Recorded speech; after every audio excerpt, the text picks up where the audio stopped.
Paul, You guys good? you want to come around? I'm good. Good. High tech. You have good, yeah, you have good projection. I don't know about that. Got the big lead, had to hold on for this one over the weekend. Did you anything you said to the guys about trying to make things a little less nerve-wracking for you? If I want to have a less nerve-wracking profession, I should have been a better student. You can't expect to win by 20 in any Big East game, even if you get up 20. You get up 20 too soon is the problem. Too much time left on the clock. The other team's going to fight harder, get more physical. Teams in our league got enough talent; they're eventually going to make a few shots and make a run at you. So my biggest concern was getting up too soon, to be honest with you. I thought we took a few quick shots that aided Seton Hall's comeback, but what I tell the team is let's make sure we rest and get ready to play Wednesday night at 7. Since we've been focused on eliminating anything that has to do with the big picture, whether it's the Big East, the standings, the NCAA tournament, individual players' futures, anything beyond our next game, we've tried to eliminate from our thought process. And so that being said, we won. My message is let's get some rest and get ready to play Wednesday night. That's the only game that matters. The Big East standings do not matter. Where we're at, how many games out of first, positioning, and that stuff. We got to continue to eliminate that and just focus on day by day and make sure we're ready when the bell rings for our next game. Talk about Providence. Talk about Providence a little bit and the problems that they present, especially on the offensive end. Yeah, you know what? Providence has great guard play. As good a guard play as anybody in our conference. They got the leading scorer in the Big East in Bryce Cotton, and the senior point guard Vincent Council that his coach says is the best point guard in the Big East. The difference for Providence has been they've had injuries. Council missed a month, Cotton missed some games, and they don't have quite the bodies in the front line. So that's Providence's issue. Although they're athletic and fast like St. John's, they can rebound, they can beat you.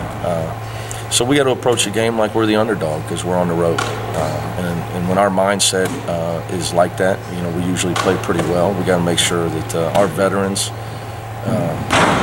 explain to our younger guys that playing against Providence and their talent on the road, it's going to be a tall order to win the game, and that has to be our approach. You mentioned better guard play than Providence? It's all a matter of opinion. We'll see. All that matters is who plays better on Wednesday. So again, big picture stuff really doesn't interest me. I know what they're capable of. I think the most important thing though is having veteran players like we do. They know that Providence's guards are talented. They've played against them, so they understand that Providence is a really explosive team at times on the offensive end, and they're very athletic.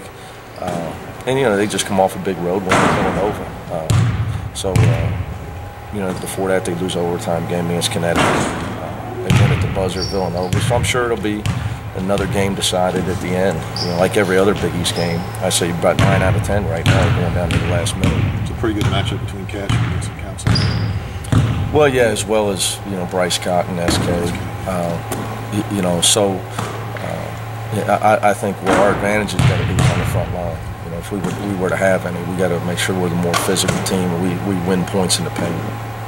Is it hard, Coach? You mentioned the big picture stuff not concerning you, not the team, convincing guys not to get wrapped up in it when there is excitement about the program being top 20 and being so close in the standings. How do you keep guys from kind of getting Well, I try. It is hard because of social media, cell phones. It's hard to insulate. It's impossible to insulate your guys. And that's a problem. I think that in the last few years of my career, I've dealt with it more and more, and it's a huge focus of every meeting that we have, is making sure that we're blocking out any distractions and keeping our guys' mind on today and the next game, and that's all that matters. It's hard enough with young people. They're all concerned about their future, their career, but even just our season, where you stand, you get ahead of yourself, you're going to lose. You got to take it one game at a time. We got to come out like Wednesday night's the biggest game on our schedule, period. And the team that does that usually is the team that is winning the games right now. The Big East is very tightly bunched, so but it is a big it's a challenge as a coach. It's a great challenge. And how was this team kind of handled it, do you think? I think since I think what happened when we were top 10, we got ahead of ourselves a little bit. We started thinking about what could happen in March, what we were capable of, our standing on the national scene. And we learned real quick that'll get you beat. Not that we weren't playing hard. I think maybe our attention to detail cost us 10 points, which has cost us from being 22-0. But we all have the same problem as coaches, with these kids. So I think it's in every sport, whether it's the pros or in college. It's just trying to stay game by game, day by day. It's such a long season. It's almost impossible for the guys at points not to start looking ahead to when it gets really exciting in March. So right now we got to embrace the grind and get excited to play Providence on Wednesday. Physically, when you get into February, is that when the grind part of it really shows up? Have you avoided that because of your depth? How do you I think it's mental. I think if you were to ask our players, it's mental more than anything. I think that's where, as a coach, you got to try to keep things fresh for the players. Whether it's how you practice, how your length of your practices, your meetings. We believe try to change things, keep things new and exciting. Not having the same monotony of the same schedule constantly with your guys, and just to try to make sure that they don't fall into a pattern where they're on cruise control. So whether it's the way we lift weights, whether we train, or whether we meet and travel, just try to continue to keep it fun for the guys.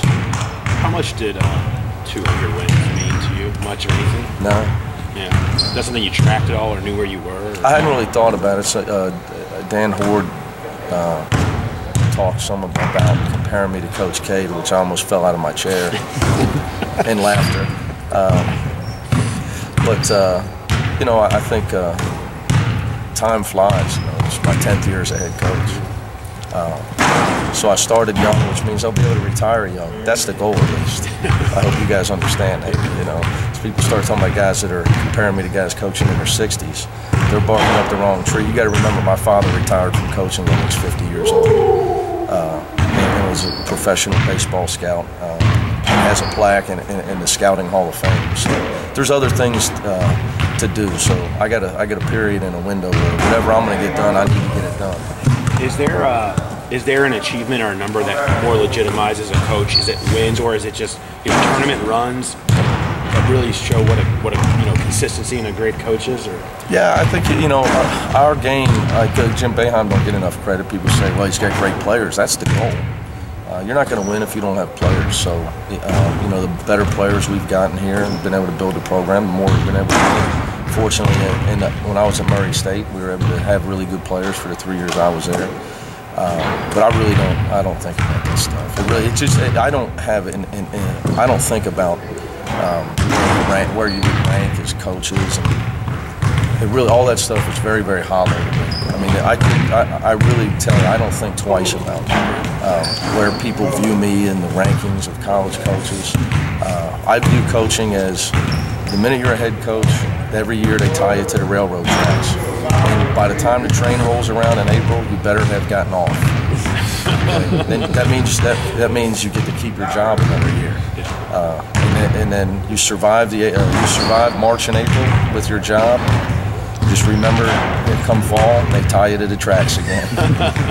That's how I approach it. I think if you start to take things for granted in this business, there's so many people trying to catch you. It's such a hard business. It's so competitive. That's really how I view it. I tell young guys to get jobs, you're on the tracks. And the train's coming. And every spring, you better make sure you're not on the tracks. You get that $200 from your dad? No, I got zero chance of collecting it. I think he's still laughing about my request for it. I just thought it'd be a nice gesture for him to give me, a couple of crisp $100 bills. Probably done it before, though. Yeah. So what's it when I needed it back in the day. Right. What's it like to have a father who doesn't love you? You know what happens nowadays, and they say that the relationship comes full circle in parenting. Yeah. They take care of you. Yeah. You grow up, and then you take care of them. Let's just say we're in the latter stages of our relationship.